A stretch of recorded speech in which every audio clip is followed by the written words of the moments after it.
All right, thank you very much. I want to talk about something today that I guess we don't talk enough, which we titled The Dark Side of Insight. Bacamo is a qualitative, quantitative social media intelligence company. We believe that through reading and genuinely engaging with the data, there's a deeper layer of insight that we can extract from organic social media conversations. So the cases that I'm going to talk about are the things that we found. But the key message that I want to talk about are really the boundaries of research. And I've put together a couple of points that I want to talk you through. So what do we call serious questions? Market research asks all these serious, important questions from, not necessarily a symmetrical point of view. I'm being structured. You all know this. Whatever you ask, you will get a response to that. You obviously never know what exactly to ask or how that looks from the consumer perspective. Surely, scientific environments or a focus group facility or it's not necessarily the natural context, neither in space nor in time, to talk about whatever topic it is. Finally, or not finally, actually, third, there's something called unspoken truths, taboos. There's a space or level of reality that I'm not going to share, not even with friends, or not that I would not cross when I'm presenting myself, as I would do in any interview, survey, video, whatever. When I'm actually asked, then I will, as we know, present a narrative that is, sort of shades over some of the truths or doesn't touch about things that I'm not so proud about. And finally, there is also, which we all know so well, the preservation of self-worth. Whatever happens, I, as the participant, need to come out in a way that the question that I'm answering doesn't really destroy my own self-worth, that I have a natural, good understanding of who am I, and will present myself in that way. So, on the one hand, we see, on the one side, we see sort of the issues that are come from just research. On the flip side, we see how the consumer's own sort of, presentation of everyday life, crosses over.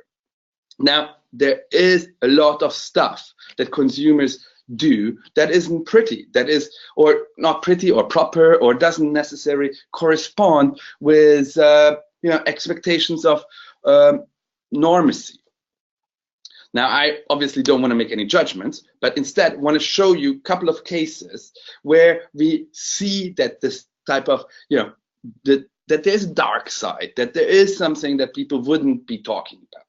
And I'll, take you through really different cases. So, we've recently done a study on caffeine pills in North America. We were looking in social media to find out who is talking about it, why are they using it, and we found a lot of the regular things that you would do, like, for studying or staying up late, going up partying. But there was one use case that really genuinely surprised us. And that was, sorry, let me click again, that people use it as female Viagra. Women in social media were talking about it in a way that they, talked about how can I, make my sex life more interesting, become more interesting. And what was so incredible about this is that it actually points back, and this should actually grow. It does, to an ad from 1971, and I hope it just loads up a little bit in better pixel. It's a little bit pixelated there, but this was a genuine ad for a brand in 1971, and it still lingers on, and it's referred back to women to say, this is why I'm taking caffeine pills. Again, this is not something that you would expect, ask for, or me personally feel comfortable sharing. We've done another big study recently that I'm very proud of, and that is we've mapped the social media landscape around the French elections. In that case, we've done a very broad study, looked at how do people share news, all of that. And in that, but within that, nested in that, we understood how fake news, or what is often fake news, basically resonates with people and what those needs are that you cannot, again, ask straightly. Our major insight was that really fake news are just the top of the iceberg.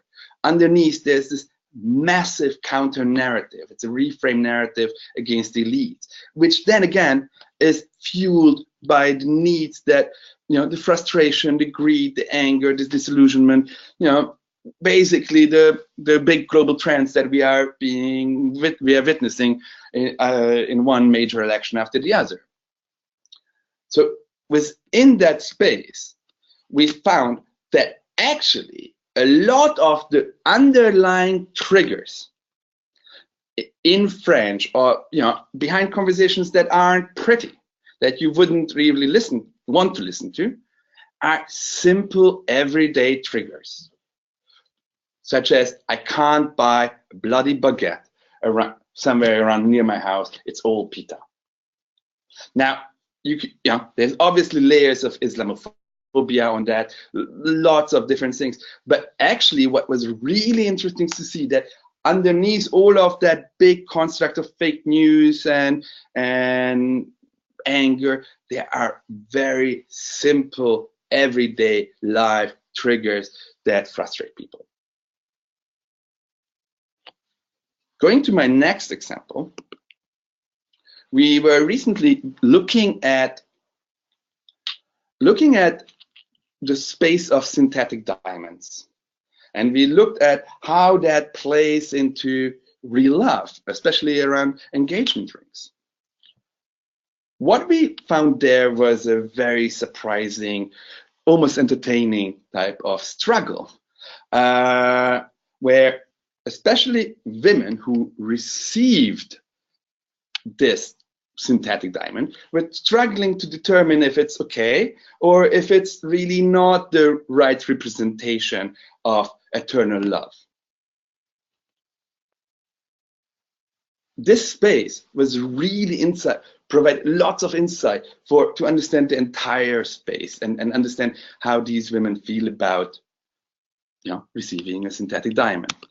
And likely the funniest or most interesting unexpected rationalization is right here on the screen, where whoever this person was says that she's really happy that her fingers won't be chopped off because that sort of benefit of a diamond ring. Now, obviously, for a robber, it's kind of hard to decide from afar if a diamond is a natural one or a synthetic one. But either way, this quote and this type of sentiment, again, would be extremely hard to find through asking, not necessarily something that you would want to admit, and but actually deeply insightful. So, Ray, if you want to let's do some questions.